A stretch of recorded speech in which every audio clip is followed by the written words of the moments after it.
तर भावानं आज खऱ्या अर्थानं बरं वाटतंय, आपल्या महाराजांचा इतिहास बघायला मिळतोय. पब्लिक तुमचं स्वागत आहे आपल्या पार्ट 2 मध्ये. प्राणी पण जपल्या आणि तिने तयार करून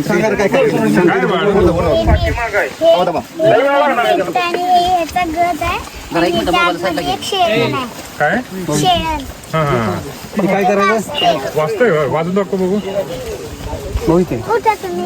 हा चल बरं.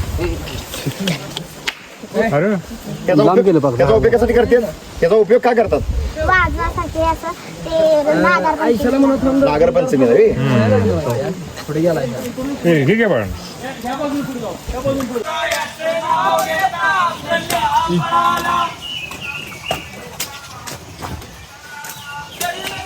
पाणीच पिणार साखर शुभाचा.